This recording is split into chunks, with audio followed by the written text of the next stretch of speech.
is the area's leading local news source 24 hours a day, 7 days a week.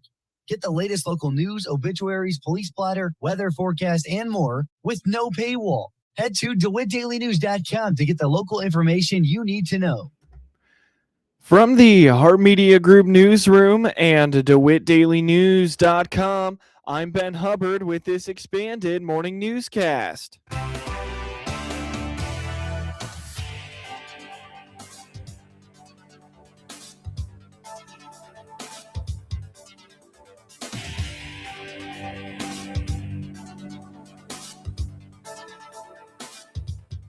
Good morning and thanks for being with us. I'm your host today, Ben Hubbard.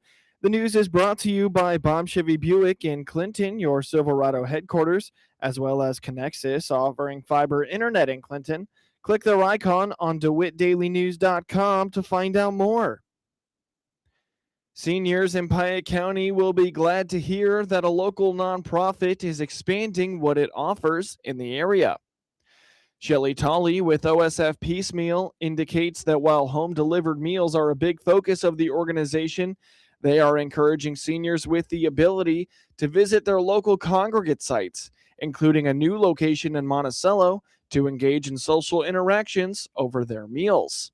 So if you're in the Bloomington area, we have a place called the Ark. It's a really phenomenal place. It's because it's built into a I'm going to say like a YMCA kind of thing. Mm-hmm. I'm not super familiar with it, but the Ark has activities, but you can also work out there. Mm-hmm. So if you're an active older senior, go to the Ark and get some lunch with us, play some activities with us, and then stay and do other things. And then over in Champaign, all of our sites are set up for the high rises that we serve. So we're still trying to develop one that's for the public. Monticello has a great one. Kimmy, go down to Kimmy. We also have a new restaurant in Monticello. The Apple a Day Cafe at Kirby Hospital has come along and partnered with us. So you can now get tickets at Monticello for the Apple a Day Cafe. You just go to the Livingston Center in Monticello. Kimmy will help you set up. You just have to fill out a personal information form the first time you go, and then she will sell tickets to you. Tickets are $5 for $20 or $10 for $40. And then you'll just write your name on the back of the ticket and the date you use it, hand it to the person that give you your meal, and that's all you have to do. Nice. And it's a full meal. You order off the menu, and they have a piecemeal menu. Tolley reminds there are congregate programs in smaller communities as well, such as Ludlow, Paxton, and Rantoul. She says to call or visit them online to find your local program. There's one in Ludlow. Rhonda runs that one. It's also at the Township Building. Paxton has one at their community center in the park. And then, there's one in Rantoul, and it's at the First United Methodist Church in Rantoul. And there are way more in Bloomington. There's like 18 in the Bloomington, Livingston, McLean area.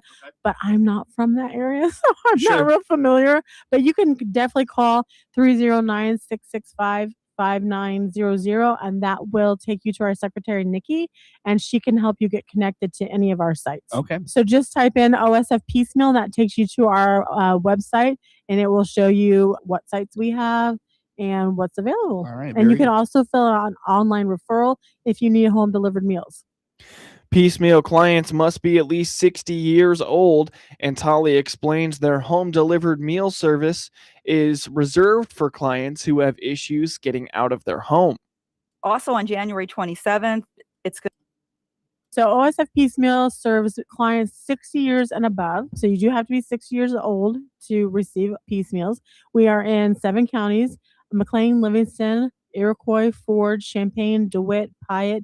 To get home delivered meals, you do need to have a reason why. So if you're able-bodied, we suggest you go to the sites because we want you to have social interaction with people. They play games. They have all kinds of activities that they do, put together puzzles, but you get to talk to humans, which is really important.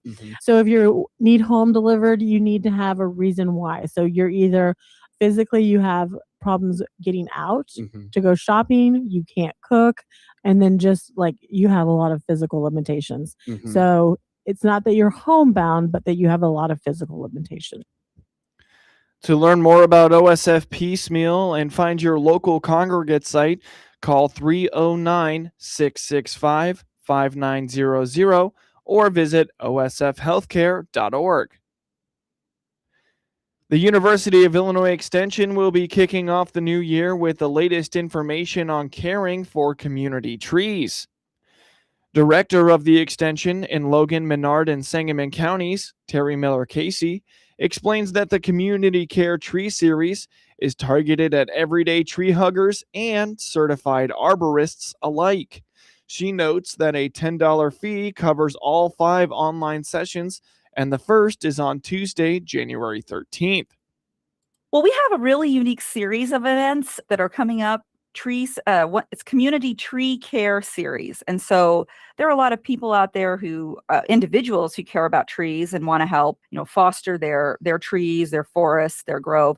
But we also know there are professionals out there who are charged with helping to care for trees, whether it be for a municipality or a private garden, or that's part of their work. So there's an entire series of events for community tree care. The first one's going to kick off on January 13th. It's from 9 a.m. to 11 a.m. It's online. There is a $10 fee for the series, but the good news is it covers every single one of them. So there are 5 different classes in this series. So the $10 gets you in the door for all of them. You can attend 1, 2, 3, as many or a few as you like. Mm-hmm. We do ask that you pre-register so they can get you all the materials. But this first one on January 13th, it's going to be talking about properly caring for and creating resilient trees. So people, pollinators, and trees, we know that urban forests are becoming more and more important. They're seeing their value in helping keep the shade keeps it cool. We also know that having beautiful trees and shady places also increases quality of life. So it's going to look at the power of urban forest. Participants can also hear about evergreen identification on the 13th and how important they are to the ecosystem not only in the winter, but year-round. Miller-Casey adds that these sessions can also be used as credits for certified arborists. And then at 10 o'clock, they're going to take on the subject of, yes, they love bad puns like me, needle little help.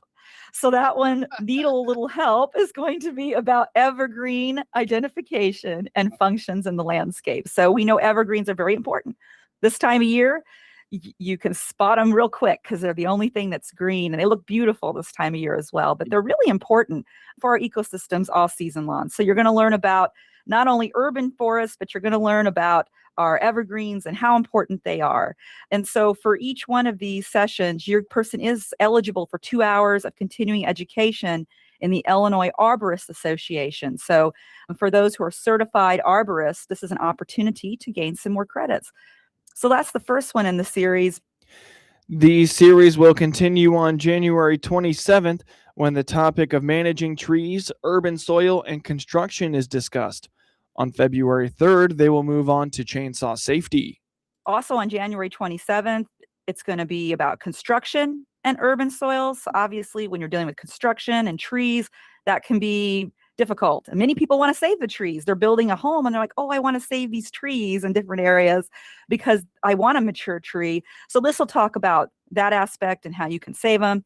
And then also about just urban soils in general. Yeah. And then on the 3rd of February is chainsaw safety. So that's very important. I probably should attend that. And pruning young trees, February 10th, climate and historic pest. And then they'll round it out on February 17th with after planting and tree response. So you're kind of going to get a little mini course on trees, why trees, how trees, taking care of trees. You're going to feel like hugging a tree. I know that's a bad joke when we get done with this webinar series. But again, it's $10. You can get into all of them or one of them. First one's January 13th. Learn more and register for the Community Care Tree Series by visiting extension.illinois.edu/LMS. You're listening to the WHOW Morning Show. Let's take a quick break with a word from our sponsors. Experience the power of better connection with Connexus Fiber Internet. Connexus delivers ultra-fast, reliable speeds to keep you connected at the speed of life. Whether you're working from home, streaming your favorite shows, or gaming with your friends, Connexus has you covered. Say goodbye to buffering and dropped calls and say hello to fiber fast internet. Ready to upgrade your connection? Sign up today by clicking the Connexus icon at DeWittDailyNews.com. Nothing connects us like Connexus. Extra model year savings are available. This is Scott Baum from Baum Chevrolet Buick in Clinton and Farmer City. Yes, we have 2025 Silverados with extra savings as well as a few other models now. See our 2026 Silverados in regular cabs, double cabs, and crew cabs in gas or diesel. We also have a good selection of the all-new redesigned Chevrolet Traverse. Chevrolet, together, let's drive. See all our inventory at BaumChevyBuick.com right from the start. News time is 19 minutes after the top of the hour. You're listening to the WHOW Morning Show. Overpayments can sometimes occur when Social Security is issuing funds to its beneficiaries. While the agency makes an effort to retrieve those overpayments, there is the opportunity for beneficiaries to request a waiver. Jack Myers with Social Security says if you believe you did not cause the overpayment is unfair, or you can't afford to repay the overpayment, you can request to relieve some or all of the amount due. The other option you would have is request a waiver. So that would be like, hey, I know this is right, but I reported it. You guys didn't make the change. I didn't know I was getting overpaid. I don't think I should have to pay it back. That's called a waiver, and if you can show that it wasn't your fault and you can't afford to repay it, we may be able to waive that overpayment for you. So you could repay it, you could request an appeal, or you could request a waiver. Myers stresses you will not be pressured to pay immediately or through irregular forms of payment such as gift cards, cash, wire transfers, etc. Also on January 27th.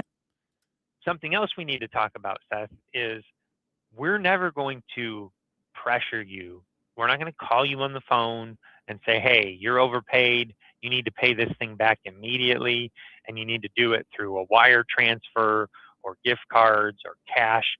So if you're getting some sort of pressure like that, that is a huge red flag that that's a scam, that's fake. Someone's just trying to steal your money. That's not how this process works. So think back to what I said at the beginning. If you're overpaid, you're going to get a letter that tells you that you were overpaid, and it's going to explain what those options are to you.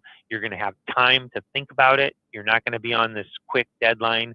So just please don't fall victim to something like that where somebody calls you and tricks you into, like I said, providing a gift card or a wire transfer, or in some cases, I've even heard that people have arranged face-to-face meetings to collect cash. We don't do that stuff. That's not part of the repayment of an overpayment process. So if you're getting that sort of pressure, that's not coming from Social Security, and you should hang up. You can find contact information by visiting ssa.gov/locator or call the national toll-free number 800-772-1213. Let's take a look at some rainfall totals after a very stormy day and evening yesterday. Here in Clinton, not too much rain, only 0.03 inches reported yesterday. Hair more south in Decatur, 0.07 inches. Heading over to Lincoln in Logan County, a similar amount, 0.07 or 0.06 inches reported.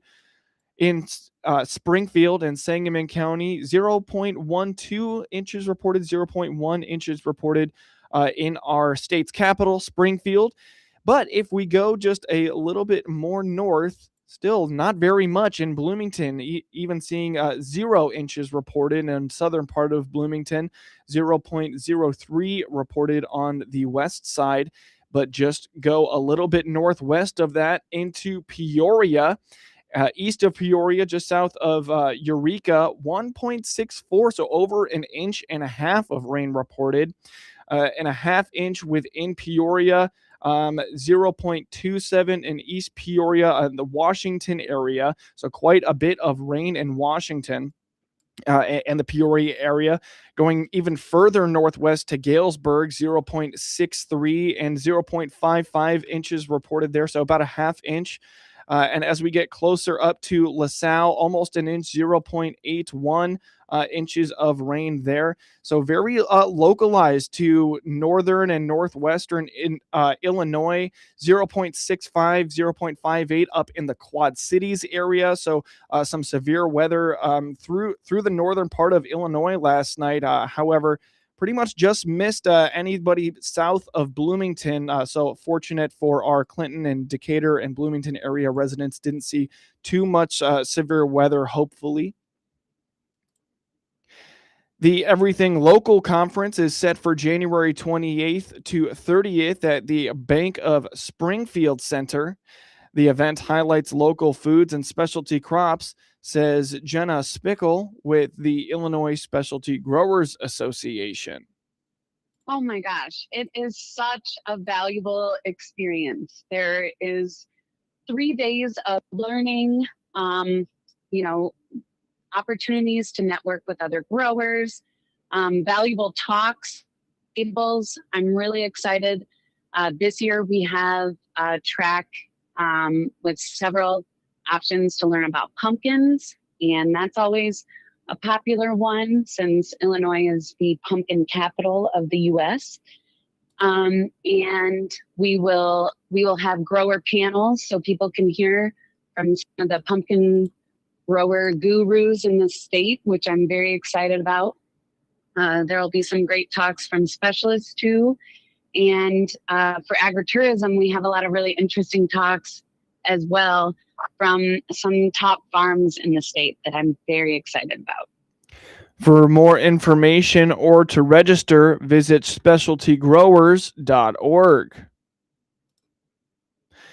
A final rule recently issued would provide updates to the nation's crop insurance and risk management system with emphasis on improved access by policyholders.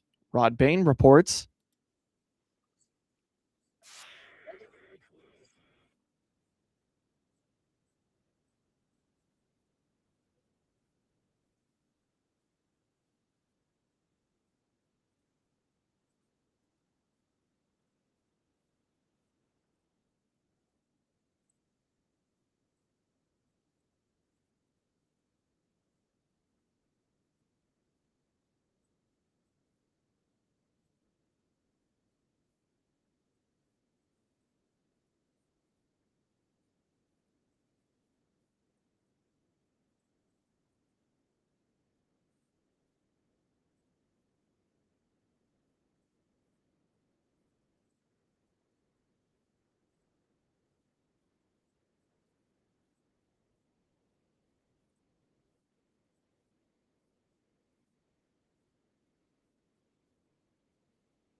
Now for your local obituaries.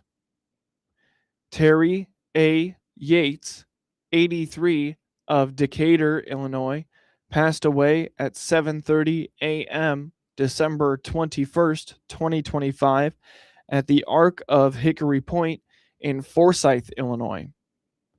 Services will be today, Monday, December 29th, 2025, at 10 a.m. at Calvert Funeral Home in Clinton, with Pastor Mark Gehrig officiating. Burial will follow at Oak Park Cemetery in Clinton, Illinois.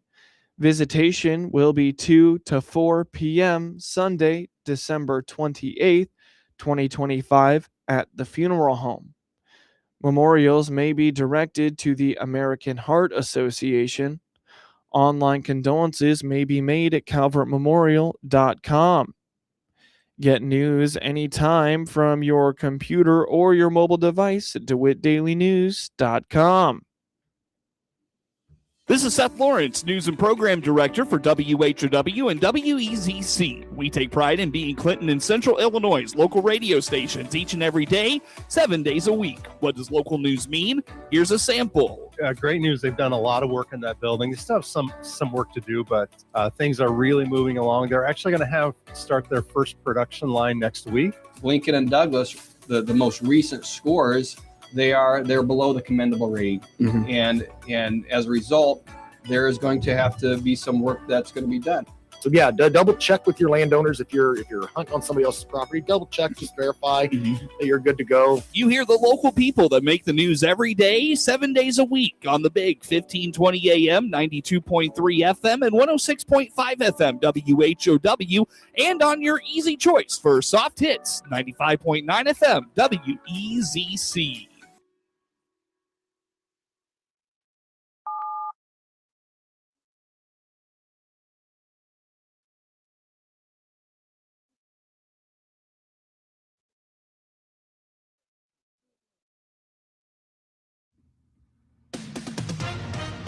With SRN News, I'm Rich Thomason in Washington. Yesterday, it was Ukrainian President Zelensky. Today, President Trump will host Israeli Prime Minister Netanyahu at Mar-a-Lago. The two leaders will discuss implementation of the complicated second phase of the Gaza ceasefire deal. President Trump, alongside Ukrainian President Zelensky, says he believes a deal to end the war in Ukraine is within reach.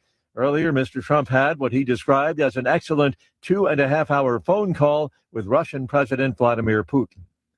Israeli intelligence has reportedly wormed its way into the ranks of one of Israel's major terrorist foes, Hezbollah. Winter making its presence felt in a big way from the northern Great Plains to the upper...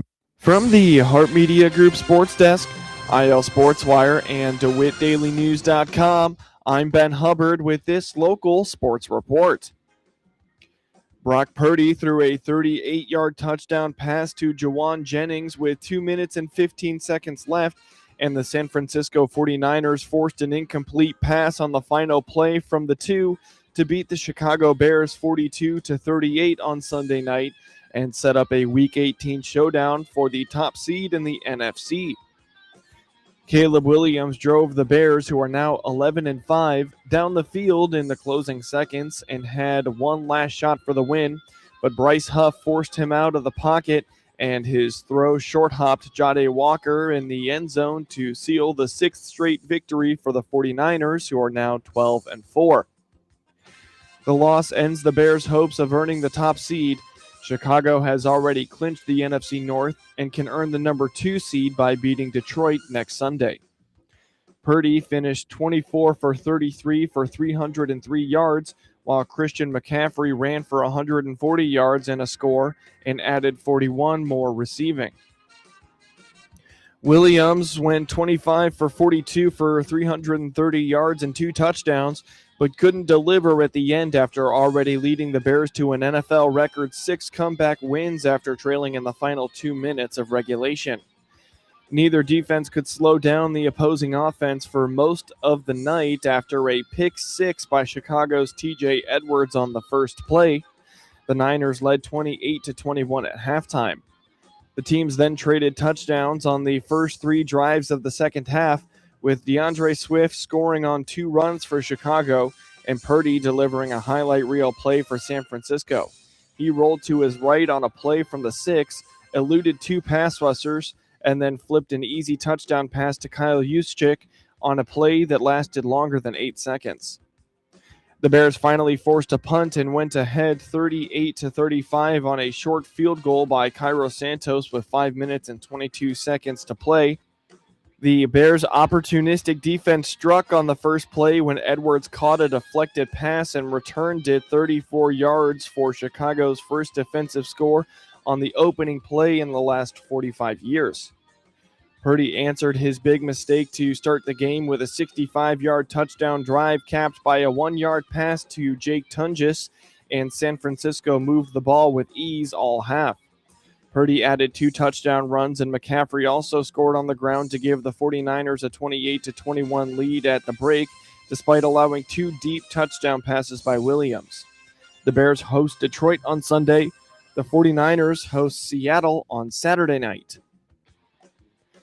Derrick Henry rushed for a season-high 216 yards, the most ever by a visiting player at Lambeau Field, and matched a career high with 4 touchdown runs in the Ravens' 41-24 victory over the Green Bay Packers on Saturday night. Green Bay is now 9-6-1, losing its 3rd straight and enabling the Chicago Bears to clinch the NFC North title. The Packers already clinched a playoff berth on Thursday when the Detroit Lions lost 23-10 at Minnesota. This was the 2nd straight week in which the Packers lost despite not punting the entire game. Only 6 other teams have ever gone back-to-back games without punting, and those 6 teams went a combined 12-0 in those games.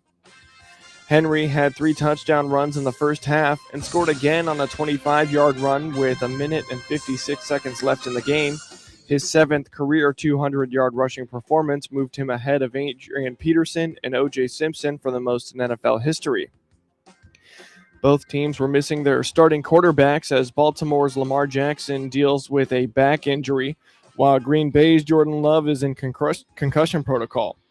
The 2 replacement starters, Baltimore's Tyler Huntley and Green Bay's Malik Willis, were both effective in a game that featured only 1 punt. Willis went 18 for 21 for a career-high 288 yards and 1 touchdown. He also rushed for 60 yards and 2 touchdowns. Huntley was 16 of 20 for 107 yards with 1 touchdown. The difference in the game was Green Bay's inability to slow down Henry, who helped the Ravens outrush the Packers 307 yards to just 79. Henry's dominance enabled the Ravens to score on their first 5 possessions and take a 27-14 halftime lead over Green Bay, which hadn't allowed more than 24 points in 14 straight home games. Henry totaled 15 carries in Baltimore's first 2 series and capped each of them with touchdown runs from 3 yards and 1 yard away. He was the first player to have at least 15 carries in his team's 2 offensive series since Denver's Olandis Gary against Green Bay in 1999. He added another 3-yard touchdown with 10 seconds left in the second quarter. Green Bay got back into the game by outscoring Baltimore 10-0 in the third quarter. After Brandon McManus kicked a 24-yard field goal, the Packers forced the first punt of the night. Willis then ran around right end for an 11-yard touchdown to make it 27-24 with 2 minutes and 2 seconds left in the third. Henry ran for a 9-yard gain on 3rd and 5 from Baltimore's 20. He closed the third quarter with a 30-yard burst up the right sideline. Those 2 plays set up Huntley's 10-yard touchdown pass to Zay Flowers, which came on a 3rd and 8 play with 10 minutes and 10 seconds left. Willis drove the Packers into Baltimore territory before hurting his shoulder and heading to the locker room. Clayton Tune took over, and his first pass was intercepted by Marlon Humphrey. The Ravens are at Pittsburgh on January 4th, while the Packers are at Minnesota on January 4th. Justin Brazeau recorded his first NHL hat trick. Brian Russ scored twice, and the Pittsburgh Penguins rolled past the sliding Chicago Blackhawks 7-3 on Sunday night. Anthony Mantha had a goal and assist, and Noel Axarari scored as the Penguins won their second game in 3, but just their second in the last 11.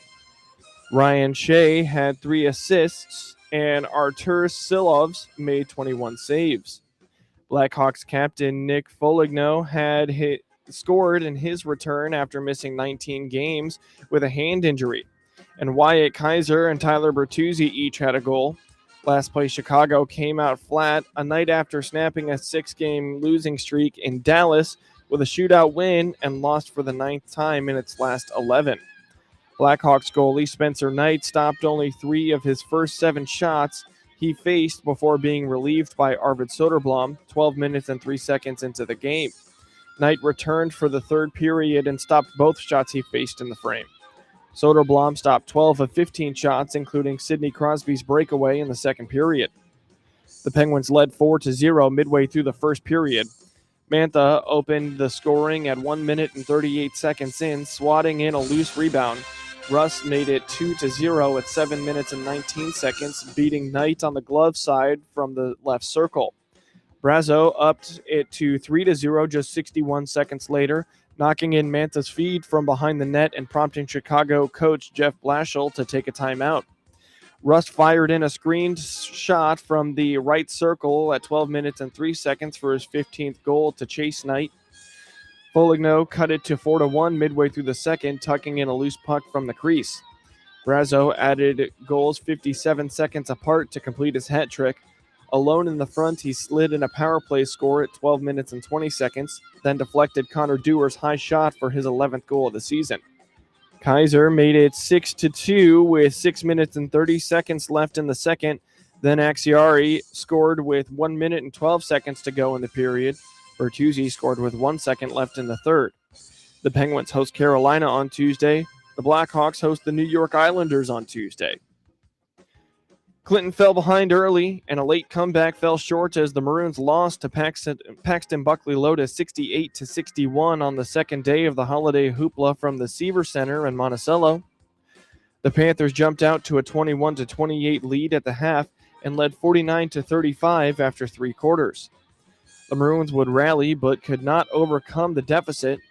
Tyler Cole had 20 points to lead PBL, and Carson Koss had 12 points and 11 rebounds. Caden Vance finished with 10 points for the Panthers, who improved to 8-4 overall. Clinton was led by Jaden Bell's double-double with 22 points and 10 boards. Keaton Graves added 22 points. Jackson Reynolds chipped in with 8. The Maroons fall to 9-3 overall. They take on Tuscola in the nightcap of the second day of holiday hoopla action. A win over Tuscola and PBL beating Oakwood would create a 3-way tie of teams at 2-1 in pool play in the gold pool at the hoopla. 3 players scored in double figures, and Clinton rolled to a 63-33 win over Ridgeview on the second day of the Monticello Holiday Hoopla at Miller Gym in Monticello. Carly Anderson led all scorers with 17 points. Lila Kluver and Clara Dempsey each added 16 points for the Lady Maroons. Clinton built a 28-15 halftime advantage and pulled away in the second half. Clinton takes on Warrensburg Latham to conclude the pool play at Holiday Hoopla. A win would earn them a shot at the tournament championship Monday night at 6 p.m. In a game heard on WEZC and online at DeWittDailyNews.com, 2 players had double-doubles, and Aiden McCool scored a career-high 26 points as Monticello took down Ridgeview 65-48 to wrap up pool play undefeated and advance to Monday night's Holiday Hoopla Championship at the Seaver Center Saturday afternoon. Matthias Rudolph scored 25 points with 13 rebounds. Nolan Bennykemper added 13 points and 12 boards for the Sages. McCool scored 15 of his 25 in the second half, coming up with multiple clutch shots to help the Sages get a win in a very physical game with the Mustangs. His efforts earned him the State Bank of Bement Player of the Game. Monticello's team basketball and ball movement was on full display as the Sages had 21 assists on its 25 field goals, shooting 41% from the foul line. Monticello controlled the glass to a 44-31 advantage. The Sages held the Mustangs to a 28% shooting. Ridgeview held the advantage at the foul line, going 16 of 23, thanks to 21 fouls committed by Monticello. The Sages were just 5 of 9 at the line. Monticello knocked down 10 3-pointers, led by 6 from McCool. Ridgeview finished 4 of 23 from distance. Monticello goes to 8-1 overall, while Ridgeview drops to 10-2 overall. The The Mustangs will play in the third place game at the Hoopla on Monday afternoon, while Monticello advances to the championship on Monday night at 7:30 p.m. Hear the action on 95.9 FM WEZC and online at DeWittDailyNews.com. Tri-Valley used a big second and third quarter to pull away from Monticello on Saturday, the second day of action from the Holiday Hoopla in Monticello. The Lady Vikings extended a 12-10 first quarter lead to 38-21 at halftime, and then led 65-34 after the third quarter, triggering a running clock. Lucy Leatherwood was the only Sages scorer in double figures with 10 points. Annie Robinson added 8 points, and Allie Widener had 6 points. Addie Fryhot led the Lady Vikings with 20 points. Kaylee Mangenheimer scored 19 points, and Ava Black scored 12 points. Monticello finishes 2-1 in pool play and will play for third place at the Hoopla on Monday at 2 p.m. Hear the action on 95.9 FM WEZC and online at DeWittDailyNews.com. Get highlights of your local high school program anytime by finding IL SportsWire on your preferred social media platform, and get local sports anytime at DeWittDailyNews.com. This is staff meteorologist Jennifer Wojcicki with your regional radio forecast. A wind advisory remains in effect. Cloudy skies expected today with daytime highs approaching 22. Northwesterly winds 20 to 25 miles per hour. Lows dip down to about 11. Tonight, partly cloudy skies. A dusting of snow Wednesday through Wednesday night. Hear weather twice an hour or online anytime at DeWittDailyNews.com. Currently, it's 14 degrees.